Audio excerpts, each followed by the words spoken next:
Welcome to TV Africa News and thank you for always joining us. This is Africa Today. My name is Najuma Lima, but first are the headlines.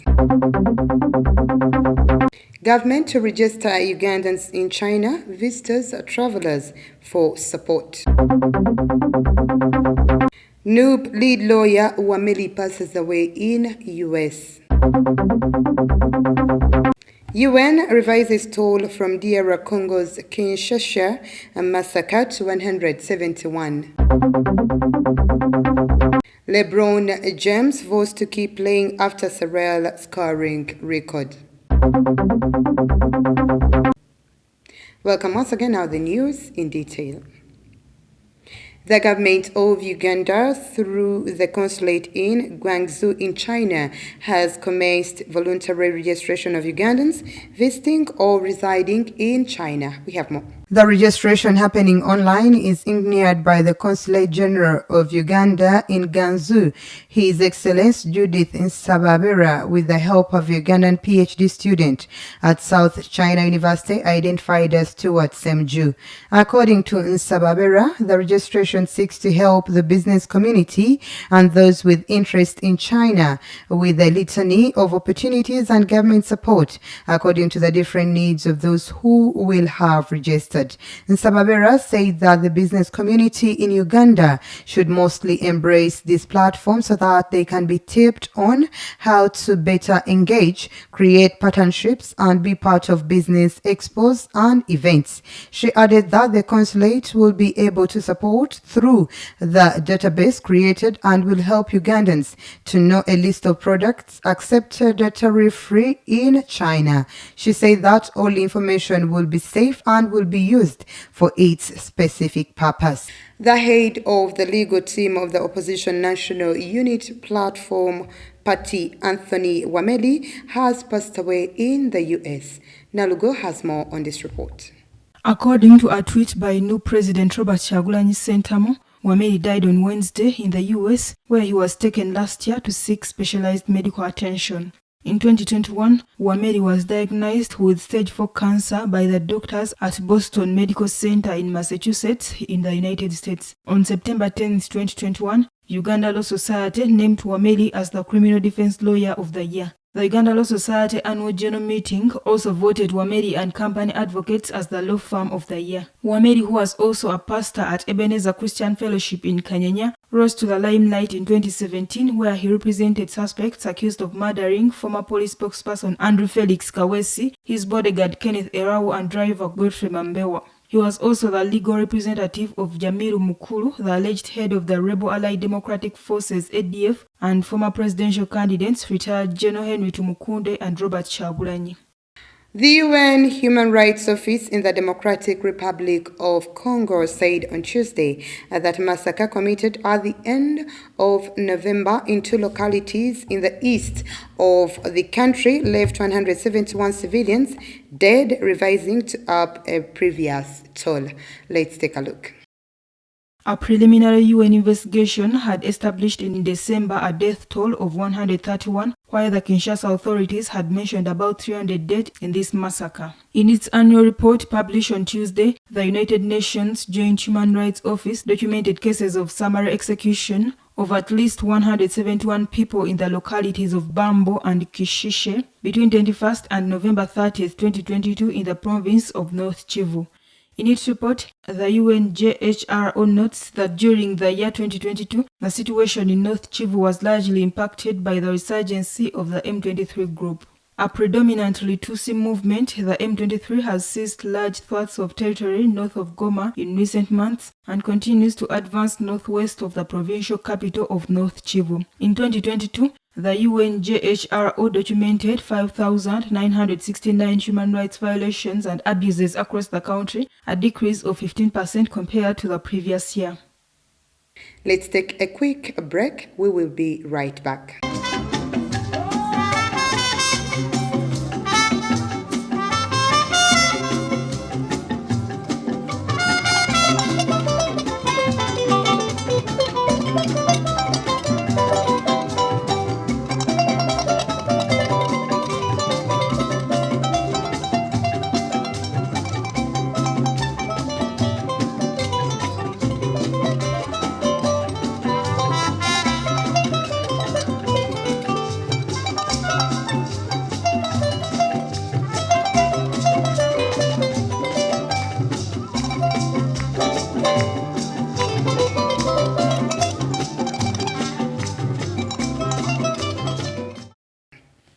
Welcome back. You're still watching TV Africa News, the right to know. 60 million South Africans without power for months and up to 12 hours a day are waiting for President Cyril Ramaphosa to address the country's energy crisis during his annual State of the Nation address on Thursday. In South Africa, plagued by one of the highest unemployment rates on the planet, a GDP growth forecast for the year of almost zero, and families crushed by the constant rise in the price of basic commodities, anger at the power shortages have sprayed to the streets. In recent weeks, demonstrations have broken out in several cities, including Johannesburg, at the call of the opposition and the unions. Since last year, the energy crisis has worsened in the continent's leading industrial power, which is lagging behind in the transition to clean energy. State-owned Eskom, plagued by years of mismanagement and endemic corruption under President Jacob Zuma, is unable to produce enough electricity from its aging coal-fired power plants, which are regularly hit by blackouts. The only remedy for now is scheduled load shedding several times a day, forcing the entire country to cook, wash its clothes and charge its phones at certain times only. Businesses are losing hundreds of millions of dollars a day, according to the main opposition Democratic Alliance, which is criticizing the government's ineffectiveness in resolving the crisis. Moving on, the United Nations said on Tuesday that it is lack of jobs more than religious ideology that is allowing jihadist groups and other violent extremists to attract growing numbers of recruits in sub-Saharan Africa.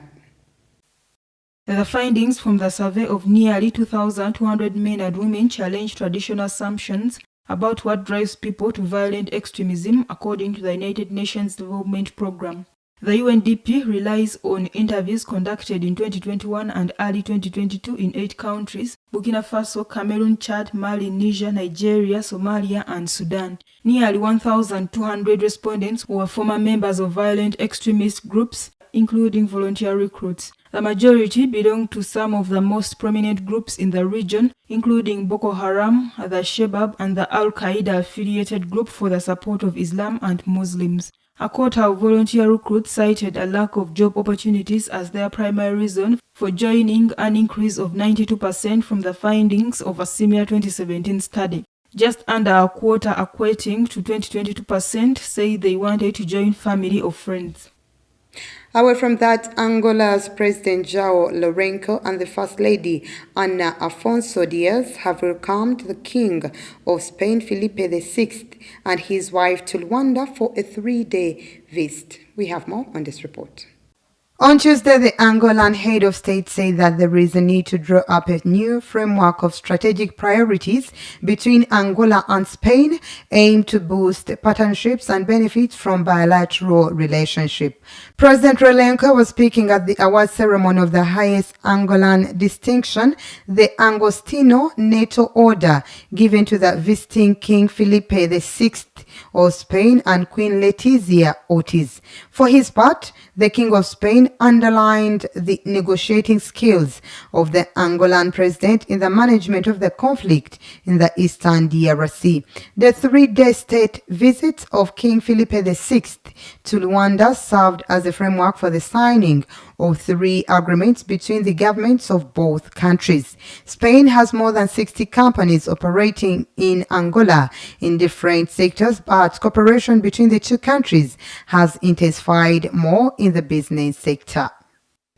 Let's once again take a quick break. We will be right back.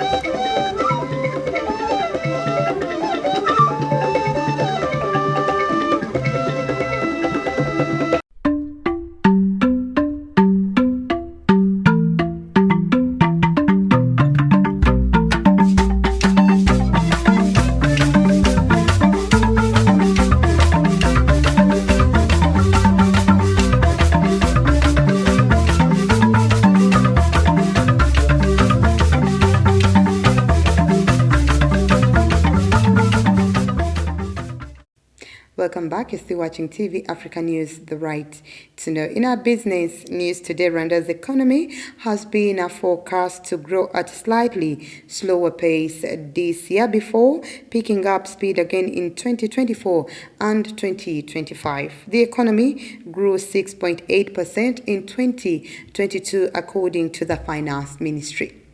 Finance Minister Uziel Ndajijimana told Parliament on Wednesday that the economy was forecast to grow 6.2% in 2023 and around 7.5% in 2024 and 2025. Rwanda is a small but growing market with a population of nearly 13 million people and a GDP of $10.354 billion according to the World Bank. Before the COVID-19 pandemic, the East African nation enjoyed strong economic growth, averaging over 7% GDP growth annually over the last 2 decades. The economy grew 6.8% in 2022 according to the Finance Ministry. Leading sectors in Rwanda include energy, agriculture, trade and hospitality and financial services.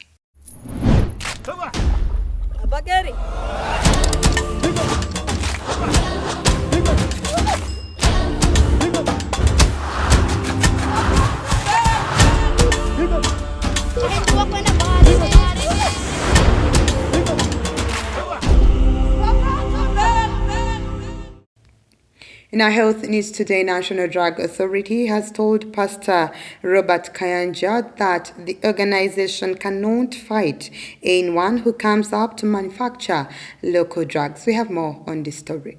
Pastor Kayanja, having heard that tick-off Acaricide was declared counterfeit, said that NDA is trying to fight him as he tries to solve many problems. NDA said that they have been supporting local drug initiatives and over 200 local herbal remedies have been cleared by them. NDA guided Kayanja that tick resistance is not fought by falsified dangerous chemicals that don't only impact on animals but humans who consume animal products. In the NDA investigation, the product was mixed with diazinon, a highly concentrated fumigant used to kill bedbug, bats, and termites, fipronil, a spray that was banned for food-producing animals because of the long withdrawal period due to the potential risks it could have on human health, in addition to benalaxil, a fungicide which is carcinogenic, composing of cancer-causing components. The chemicals were also being mixed with animal feeds and silverfish and packaged without an expiry date, ingredient information, or warning.